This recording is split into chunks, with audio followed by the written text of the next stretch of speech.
First time you tow an RV, nobody actually tells you the truth. They just say, it's easy, you'll be fine. Which is the same thing people say right before you hold a firework in your hand. Towing isn't driving. Driving is running to the store for milk. Towing is hauling a second home behind you at 70 miles per hour while praying today's the day that physics doesn't decide to stop working. And that's why you might need this. Because in the next couple minutes, I'm going to tell you how to tow your RV without starring in the next viral YouTube video, Epic Disasters Gone Wild. You'll laugh, you'll learn, and if you listen, you might actually survive your next RV trip with both this intact and your marriage. Welcome back to the Camping Loop. Towing an RV sounds easy. You hook it up, lock up a couple change, and boom, you're off to go. King of the highway. But in reality, towing's a lot like surgery. If you don't know what you're doing, you're going to end up on the evening news. Number one problem? Weight. Nobody's respected weight limits anymore. I've asked several campers what their GVWR is, and they look at me like I asked them to recite Shakespeare. I think it's like heavy. No, genius, it's not an actual vibe check. It's the number that tells you if your truck can actually tow the monster that's behind you. If your truck squats so low that your bumper sparks when you hit a pothole, you've exceeded the limit. And tongue weight? Yeah, that's a thing. Too light and your trailer swaying across 3 lanes on the highway like it's trying to flag an Uber. And too heavy, your front tires lift off the ground, making you feel like you're driving a race car with an Xbox controller that's not even connected. If your headlights are pointed at the International Space Station, we got a problem. Don't forget about packing. People load their RVs up like it's a storage unit on wheels. Firewood, cooler, generator, your patio set, all crammed in the back, and now the trailer's swaying like it had 4 margaritas at Applebee's. The correct way to pack is everything heavy down low, center the weight over the axles. Not how many cases of beer you can hide behind your fishing pole. Third thing to consider, your hitch. Now, this one kills me. You got people financing a $70,000 trailer, but the hitch they're using came from aisle 9 at Walmart that's marked universal. You know what else is universal? Gravity.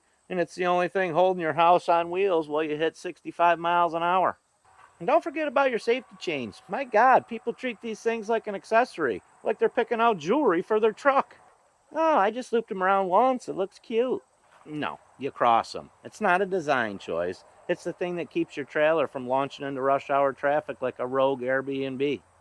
And brakes, don't even get me started. Some RV owners out there don't even know what a brake controller is. They just figure, oh, my truck stops fine.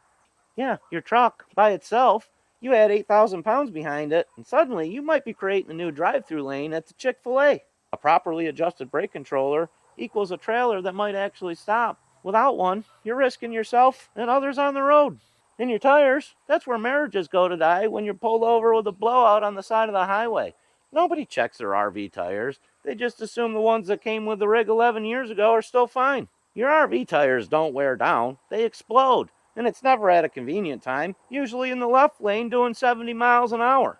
Nothing says romantic getaway while you're trying to change your shredded tire on the side of the highway while your wife's standing 6 feet away with her arms crossed yelling, "I told them to check it." And at the time you're thinking, is this a marriage or an audition for divorce court? Some of the driving habits we see aren't much better. There's folks flying down the highway, weaving in and out of traffic like they're qualifying for Daytona. And newsflash, towing's not a sport. You're not in a race. Think of it more like a parade where you're moving slow and everybody hates you. Embrace it.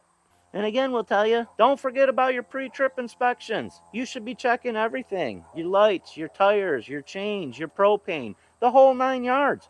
Most people's inspections are just slamming the RV door and saying, looks fine. Then they're surprised 3 hours later when their taillights don't work, the propane's still open, and one of your safety chains is sparking, dragging down the road. And you might want to consider some towing mirrors. With regular ones, you might be able to see the side of your trailer, but that's it. And most people just roll with it. I don't need to see behind me. You don't need to see behind you. My man, your trailer's waving back and forth and about to pass you going down the road. Thankfully, our truck mirrors can flip either way. And without these things, you basically don't know if a semi's blowing their horn at you because you cut them off, or if somebody's honking because your trailer's trying to detach and find a new family. And here's another little bonus one for you. People driving tired. Nothing like treating your family vacation like a test of endurance. Don't tell your wife you can push it another 4 hours while you're steering an 8,000-pound death trap with the reflexes of a sloth. And consider your vehicle choice. Don't go overheating your V6 minivan because you thought she had it in her one more time to get up to the Rockies. And the last piece, know the laws on where you're going. These things change from state to state constantly. The rules are different, and you don't want to end up with a ticket.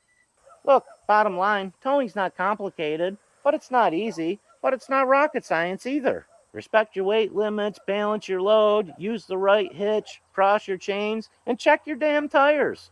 Drive around like you got a house attached to your bumper, and do your walk around before you leave, not on the side of the freeway. Because here's the thing, if you do it right, you'll actually get to your campsite, set up, and be able to enjoy that beer by the fire. But if you do it wrong, you won't be camping. You'll be starring in the next viral YouTube video, RV Crashes Gone Wild. Now hopefully you guys learned something from this video, and if you did, hit that like and subscribe button for me. As always, we appreciate you guys watching. We'll catch you in the next one. Yeah! You hear that?